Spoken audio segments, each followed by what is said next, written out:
Hello folks, Ariel and Burley over here at Nyth, where it is pretty cold. It was negative 19 last night, I think, and today I want to discuss skirting around your tiny house. Welcome. If you are new here, I do live in a tiny house that is on wheels. Not that you can tell at this time of year with all the snow around it, but it is on a trailer, totally road legal. I could hitch it up and tow it anywhere. My van, yes, will not tow it, but I would have to rent or borrow a pickup truck to do that. So, skirting. A lot of people have questions about skirting. My version only works if you live somewhere that is cold a lot of the time. Why would you want skirting? Because your tiny house, if it's on a trailer like mine, is up a little bit off the ground. So there's an airspace under there. Some people like the skirting just aesthetically. They like the way it looks to have that kind of closed up. Some people want to use it to cover their tires to protect them from sunshine. But one of the biggest reasons, Burley just loves rolling around in the snow and the sunshine. I'm not sure if the camera's picking that up. He's just rolling upside down and playing with his toes. Anyway, one of the biggest reasons is often to retain your controlled climate inside. For me, obviously, my controlled climate is keeping the house warm. If you live somewhere else, it may be keeping the house cooler.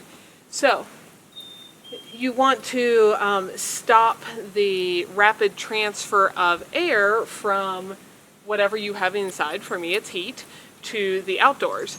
And the more air movement you have around something, yeah, that's a good boy. She's laying down right there. I don't know if you can see it, but we've had a moose all day laying behind the house.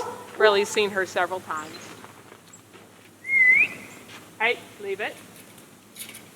Good boy, come here. Good baby. He is getting really good at this. She's been there all day, so I walked by this morning. There's another moose and her calf over there that you just can't quite see from the house, but you can see them if you leave the house. Good baby. That was such a good boy. Yeah, we don't chase mooses. You can tell me they're there, thank you, and then we leave them be. Good boy. Good boy. Good boy. Good boy.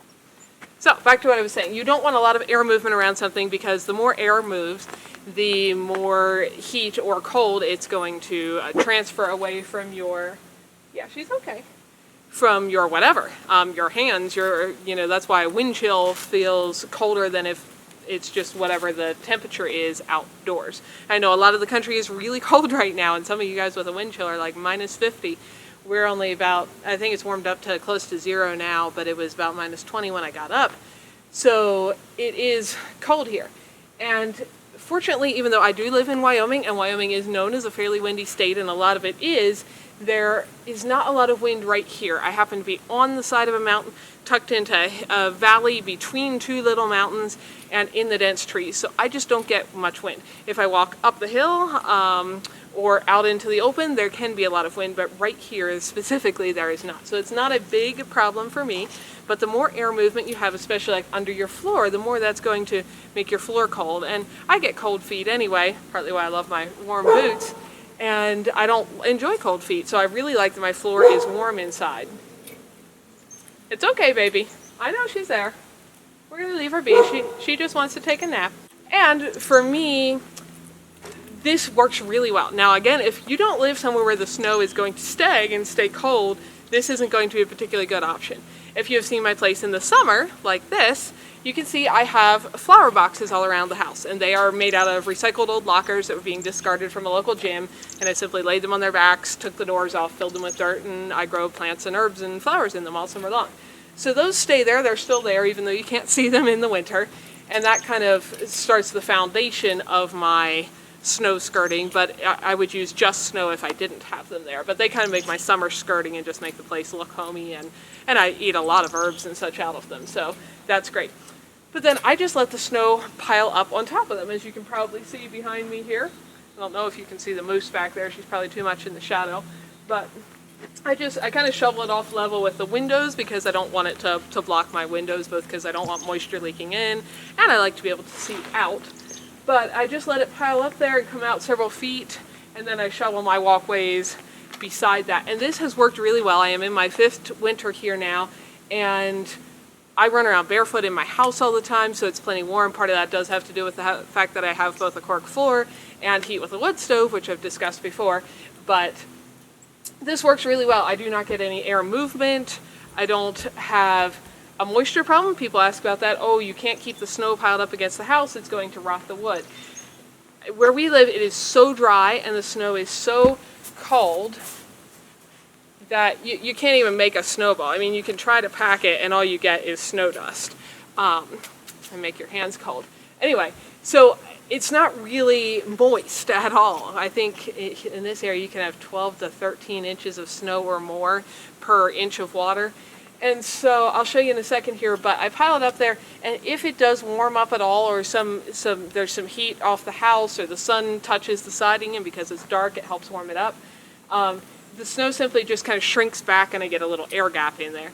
Now that would let air move, but there's still no way for like a breeze to get going under the trailer. And then when it snows more fluffy snow, I'll just dump another scoop in there and kind of fill up that gap and so on. And so it works really well. And like I said, this is what I've been doing for 5 years.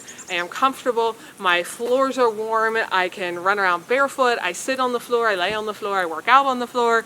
And it's super cozy. So I wanted to show you how that works for me and maybe give you guys some ideas if you are in a cold spot for a really simple way to do your skirting. Let's look at it up a little closer. Okay, so you can kind of see after the sun warms it up, it shrinks it down a bit below the windows, but I had shoveled it level with the windows there. If you come on here, you can see how there's kind of a gap behind it now, where the sun being warm on the siding has melted the snow back. So there is no moisture touching that wood at all. And as I said, if I get another fluffy snow, I'll just dump some more fluff back in that crack. That end gets a wider crack because the sun hits that end the most. This side, going down the side, you can see there's very little gap there. And again, you can see where I, shoveled it level with the windows, but that works really well. Back there is our moose who is hanging out today, curled up and taking a nap. Anyway, so this just goes like this around the whole house. I do have it shoveled lower in spots, like there is a vent for the built-in heater, which is not what I usually use. You can see where they get the little gaps and the air that's warmer from underneath does come up around. You get these little ice crystals that form and look really cool and feathery. But that just tells me there's a little bit of an air gap there. I still am plenty warm inside. But the snow my skirting continues the whole way around the house. Again, I have it shoveled away here so I can fill my water tank. So I have a little more of a gap there, and I'm getting ice crystals and all along the back there. So that is what my snow skirting looks like, a little bit about how it works. And then of course in the summer I have the flower boxes as my skirting, and it works really well. Hopefully that gives you all some ideas on what maybe you can do if you are in a very cold spot as well and worrying about keeping your tiny house warm enough. Thanks for watching, folks. If you're interested in more info on my off-grid tiny house life, check out some of my other videos here. And if you like what you're seeing, click the little picture of my house to subscribe and then hit the little bell so YouTube actually notifies you every time there's a new video available. See y'all next time.